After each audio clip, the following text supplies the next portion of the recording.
کہ قمر الدین یہ اورنگزیب عالمگیر کے بعد کسی بادشاہ کا وزیر تھا، اور اس کی بیوی تھی، اس کا نام شولہ پری تھا، بڑی حسین و جمیل تھی۔ اس کو سفید داغ ہو گیا، یہاں پہ زیادہ چہرے کے اوپر، ہونٹ کے اوپر، چہرے پہ سفید داغ ہو گیا۔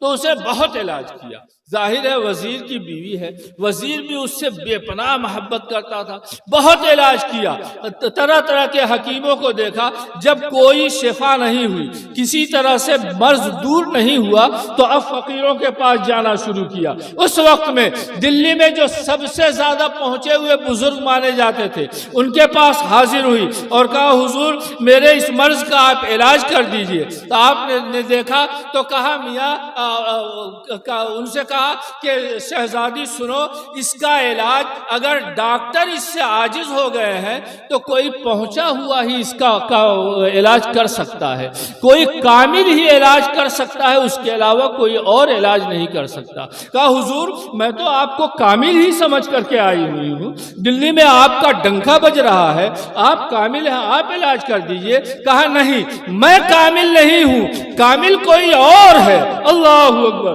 شہرہ جس کا دلی میں ہے، دلی والے جس کو سب سے کامل بزرگ سمجھ رہے ہیں، وہ کہہ رہے ہیں کامل میں نہیں ہوں، کامل وہ ہے جس نے اپنے آپ کو پردے میں چھپا رکھا ہے۔ کہا حضور بتا دیجئے کہ کامل کون ہے؟ کہا وہ تو تمہاری فوج میں ہے، تمہاری فوج کا سالار ہے، جاؤ ایک سپاہی کی حیثیت سے ہے۔ کہا حضور بتائیے۔ کہا بتائے تو دیتا ہوں مگر کسی سے راز فاش نہ کرنا، فلاں نام ہے، بلگرام شریف کے سید ہیں، تمہاری فوج میں ہے، وہ کامل ہیں، وہ چاہیں گے تو تمہارے اس مرض کا علاج ہو جائے گا اور مرض فوراً ٹھیک ہو جائے گا۔ بتائیے رہا ہوں کہ ایک دو نمونہ آپ دیکھیے کہ واسطی اور بلگرامی سادات کرام نے کامل ہونے کے باوجود کس طرح سے عوام میں اپنے آپ کو چھپا کر کے رکھا ہے۔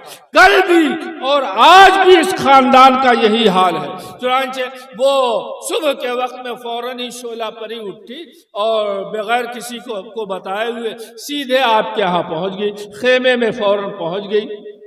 آپ کا معمول یہ تھا کہ آپ صبح اٹھتے تھے تو معمولات سے فارغ ہو کر کے مونگ کی کھچڑی بناتے تھے اور کھاتے تھے، اس کے بعد ڈیوٹی کے اوپر پر جایا کرتے تھے۔ دسترخوان بچھا تھا، مونگ کی کھچڑی رکھی ہوئی تھی، شولہ پری حاضر ہو گئی۔ آپ نے جب دیکھا فوراً اٹھ کھڑے ہوئے، تعظیم بجا لائے اور کہا حضور کیسے آنا ہوا؟ آپ نے مجھے حکم کیا ہوتا تو میں آپ کے یہاں حاضر ہو گیا ہوتا، میں تو خادم ہوں۔ کہا نہیں، میں اپنے کام سے آئی ہوں۔ کہا حضور فرمائیے کیا کام ہے؟ تو کہا یہ میرا جو مرض ہے اور داغ ہے اس کو آپ ٹھیک کر دیجئے۔ آپ نے کہا میں تو سپاہی ہوں، میرا کام تو جان نثار کرنا ہے، میں تو جان نثار کرنے والا ہوں، یہ تو حکیموں کا کام ہے یا کوئی اللہ والا ہوگا اس کا کام ہے، مجھے آپ فرمائیے گردن کٹانے کے لیے کہیے میں گردن کٹا دوں، میں تو خدمت کرنے والا ہوں۔ کہا حضور یہ سب باتیں چھوڑیے، میں سب جانتی ہوں اور سب مجھے معلوم ہے، اسی لیے میں حاضر ہوئی ہوں۔ کہا اچھا بھیجا کس نے ہے تم کو؟ تو نام بتایا، فلاں صاحب نے بھیجا ہے۔ کہا اچھا انہوں نے بھیجا ہے، اچھا ٹھیک ہے بعد میں دیکھا جائے گا کیا مرض ہے کیا مرض نہیں ہے، ابھی تو کھانا حاضر ہے۔ اور ہمارے خاندان کا دستور یہ ہے کہ بھوکے رہتے ہیں اوروں کو کھلا دیتے ہیں، کتنے ثابت ہیں محمد کے گھرانے والے، ہمارے دروازے سے تو کوئی کبھی واپس نہیں گیا، ہمارا ہی خاندان ہے، ہمایوں شکست کھا کر کے ہماری ہی گلی سے تو گزرا تھا، ہماری ہی گلی سے گزرا اور تنے تنہا تھا، ایک مسکین کی طرح بڑا دروازہ دیکھا، چوکھٹ کے پاس بیٹھ گیا۔ تاریخ بتا رہی ہے ہمایوں بادشاہ شیر شاہ سوری سے شکست کھا کر کے چوکھٹ کے اوپر بیٹھ گیا۔ خادم نے جا کر کے اندر اطلاع کی، اس وقت کے جو شیخ تھے نکلے، روٹی دیا اور پانی دیا، اس نے ہمایوں نے وہیں بیٹھے بیٹھے کھایا، پانی پیا، انگوٹھی اتاری اور بڑھاتے ہوئے کہا لیجئے، جب سنیے گا کہ دلی کے تخت پر ہمایوں کی حکومت ہو گئی ہے تو یہ انگوٹھی لے کے چلے آئیے گا۔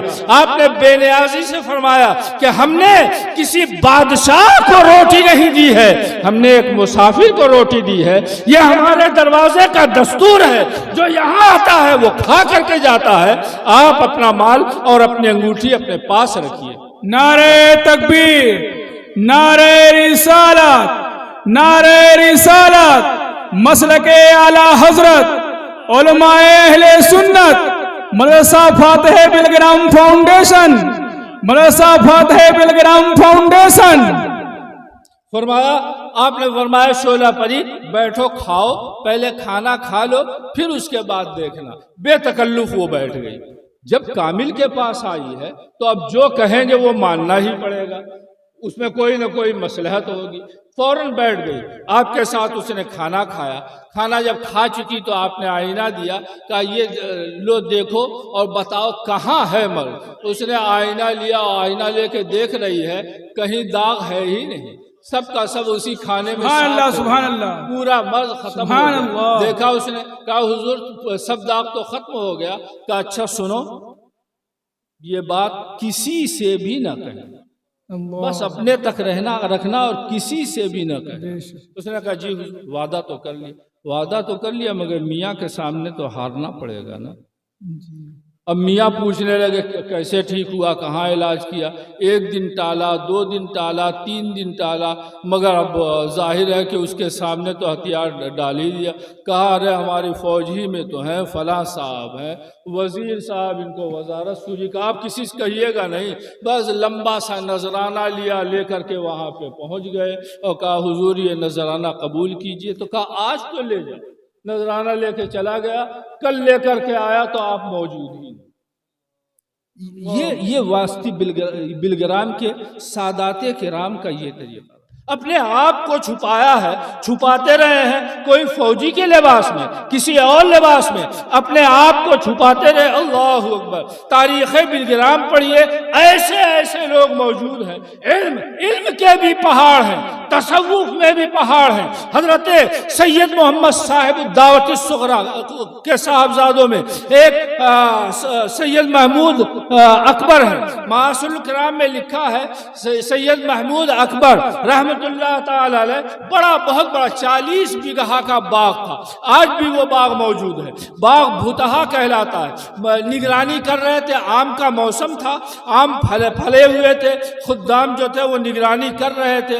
اس علاقے کا جو زمیندار یا کوئی تھا، اس کے ہرکارے جا رہے تھے، آم توڑنے لگے۔ سبوں نے، خادموں نے منع کیا، ارے فلاں سید صاحب کا ہے، ایسا ظلم نہ کرو۔ ان سبوں نے دوڑا دوڑا کے خادموں کو مارنا شروع کیا۔ خادم دوڑ کے آئے، بھاگ کر کے آ کر کے عرض کیا، ادھر عرض کیا، ادھر آسمان سے پتھر گرنے لگے اور ہر ایک کو اتنے پتھر لگے کہ بھاگتے ہوئے آئے، آ کر کے معافی مانگا۔ اسی وقت سے اس باغ کا نام باغ فیضان سادات بلگرام، فیضان سادات بلگرام، فیضان فاتح بلگرام، فیضان فاتح بلگرام۔ نعرہ تکبیر، نعرہ رسالت۔